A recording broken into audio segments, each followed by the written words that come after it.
கர்த்தருடைய பரிசு நாமத்திற்கு ஸ்தோத்திரம் உண்டாவதாக. இன்றைய ஜீவவார்த்தை நிகழ்ச்சியை கேட்டுக் கொண்டிருக்கும் அனைவரையும் கர்த்தருடைய பரிசு நாமத்தினால் வாழ்த்துகிறேன், ஆசீர்வதிக்கிறேன். இன்றைய தின தியானத்திற்கு தேவன் கொடுத்த வேத பகுதி அது செப்பானியா 3ஆம் அதிகாரம் 20ஆம் வசனம். செப்பானியா 3:20 பின்பகுதி. உங்கள் கண்காண நான் உங்கள் சிறையிருப்பை திருப்பும் போது பூமியில் உள்ள சகல ஜனங்களுக்குள்ளும் நான் உங்களை கீர்த்தியும் புகழ்ச்சியுமாக வைப்பேன் என்று கர்த்தர் சொல்லுகிறார்.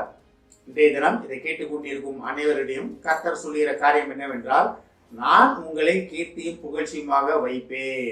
எங்க வைப்பாராம்? பூமியில் உள்ள சகல ஜனங்களுக்குள்ளும். அப்ப கீர்த்தியும் புகழ்ச்சியுமாக நீங்கள் இருப்பதற்காக தேவன் உங்களை அழைத்திருக்கிறார். தேவனுடைய திட்டமே அதுதான்.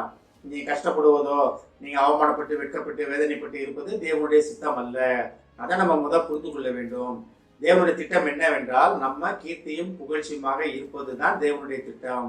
தேவனுடைய திட்டத்தை விட்டு நம்ம விலகி போனதுனால தான் நமக்கு பாடுகள், வேதனைகள், கஷ்டங்கள் எல்லாமே, அவமானங்கள் எல்லாமே. ஆனா தேவனுடைய திட்டத்தை, உங்களை குறித்த தேவனுடைய திட்டத்தை, உங்கள் அழைப்பின் நோக்கத்தை அறிந்து கொண்டு நீங்கள் அதன்படி செயல்படும் பொழுது தேவன் உங்களை கீர்த்தியும் புகழ்ச்சியுமாக வைப்பேன் என்று வாக்கு கொடுக்கிறார். தேவன் ஒரு வாக்கு கொடுத்தார்னா அது மாறாது என்பதை நம்ம அறிவோம், எல்லாமே அறிவோம். கிருபையின் வரங்களும் அழைத்த அழைப்பும் கிருபையின் வரங்களும் மாறாதவைகள் பைபிளை படிக்கிறோம். அப்ப உங்களை அழைத்த அழைப்பு மாறவே மாறாது. உங்கள் மேல் வைத்திருக்க கிருபையின் வரங்கள் மாறவே மாறாது. அந்த கிருபையின் வரங்கள் அழைப்பு உங்களை எங்க கொண்டு போய் வைக்க போகுதுன்னா, பூமியில் உள்ள சகல ஜனங்களுக்குள்ளும் நீங்கள் கீர்த்தியும் புகழ்ச்சியுமாக இருக்க போறீங்க. அதாவது அதெல்லாம் தான் பாருங்க. உங்கள் கண்காணனா உங்களுக்கே நல்லா தெரியும். அடுத்தவங்களாம் சொல்ல தேவையில்லை, உங்களுக்கே தெரியும். உங்கள் கண்காண அப்ப நீங்க, உங்க குடும்பம், உங்களை சுற்று உள்ள உறவினர், உற்றார் அனைவருமே கீர்த்தியும் புகழ்ச்சியுமா வைக்க போகிறார். முதலாவது தேவனையும் அவருடைய ராஜ்யத்தையும் தேடுங்கள், அப்பொழுது இவைகள் எல்லாம் கூட கொடுக்கப்படும்னா இவைகள்லாம் கூட கொடுக்கப்படும். நீங்க குடும்பத்துல ஒருத்தர் தேவனை ஏற்றுக்கொண்டு அவருக்கு முழு மனதோட அவருக்கு கரெக்டா நீங்க இருந்தீங்கன்னா, அவர் சொல்றதை கேட்டு இருந்தீங்கன்னா, உங்கள் மூலமாக முழு குடும்பமும் ஆசீர்வதிக்கப்படும்.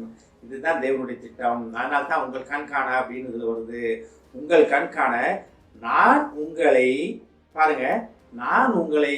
அப்ப தேவன் என்ன சொல்றாரு பாருங்க. தேவன் உங்களை என்ன செய்ய போறாரா? உலகத்தில் உள்ள சகல ஜனங்களுக்குள்ளும்.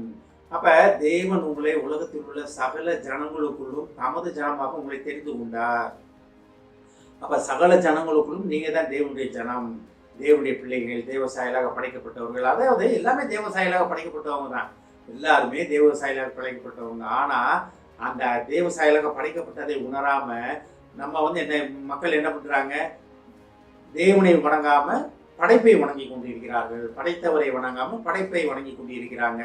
அவங்க தேவனை விட்டு விலகி போன மக்கள். அவங்களுக்கு தேவனை பற்றி தெரியாது.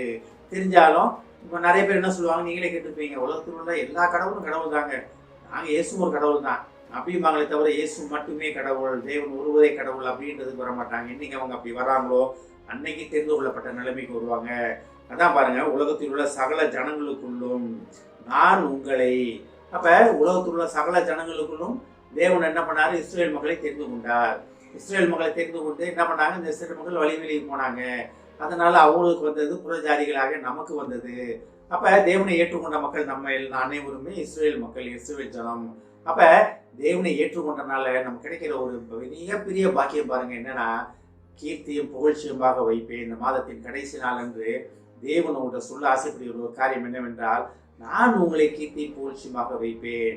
இந்த மாதத்தின் அடுத்த மாதத்தின் ஆரம்பத்துல நீங்க இதை அனுபவிப்பீங்க, நீங்க அதை உணர்ந்து கொள்வீங்க, உங்கள் கண்கள் அதை காணும். நீ இந்த இடத்துல இருந்தீங்களோ பரவாயில்ல, எப்படி இருந்தீங்களோ அதை பத்தி கவலை இல்லை. ஆனா தேவன் உங்களை கீர்த்தியும் புகழ்ச்சியுமாக வைப்பதற்காக தேவன் ஆயத்தமாக இருக்கிறார். நம்ம செய்ய வேண்டிய ஒரே ஒரு காரியம் மட்டும்தான், தேவன் நம்மளை அழைத்த அழைப்பை நம்ம புரிந்து கொள்ளணும், அழைத்த நோக்கத்தை அறிந்து கொள்ளணும், படைப்பின் நோக்கத்தை அறிந்து கொள்ளணும்.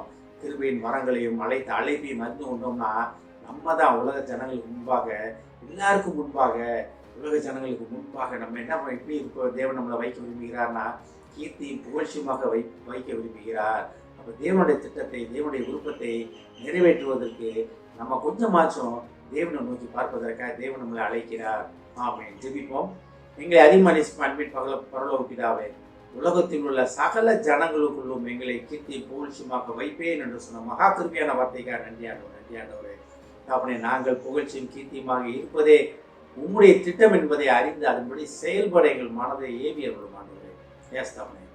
உமது அழைப்பின் நோக்கத்தை அறிந்து கொண்டு, உமது கிருபையின் மரங்களை கிருபையின் நோக்கத்தை அறிந்து கொண்டு அதன்படி நடக்க எங்களுக்கு உதவி செய்யும் ஆண்டவரே. ஏஸ்தவனே, இன்றைய தினத்திலிருந்து நாங்கள் உமது சித்தத்தின்படி நடப்போம் என்ற ஒரு முடிவு எடுக்கிறோம் ஆண்டவரே. இதை கேட்டுக்கொண்டிருக்கும் ஒவ்வொருவரையும் ஆசீர்வதிக்கிறோம் அப்பா. ஒவ்வொரு குடும்பத்தையும் ஆசீர்வதிக்கிறோம் ஆண்டவரே. ஒவ்வொரு குடும்பமும் அவர்கள் இருக்கும் இடங்களிலே தகப்பனை உண்மை அறிந்து கொண்டு, உண்மை பற்றி கொண்டு அந்த ஜனங்களுக்கு மத்தியிலே கீர்த்தியும் புகழ்ச்சியுமாக அந்த குடும்பங்களை வைப்பேன் என்று சொன்ன மகா கிருபைக்காக நன்றி நன்றி நன்றி ஆண்டவரே. ஆசீர்வதிக்கிறோம் அப்பா. இயேசுவின் மூலமாய் கேட்கிறேன் நல்ல பிதாவே, ஆமென். கர்த்தர் உங்களை ஆசீர்வதிப்பாராக.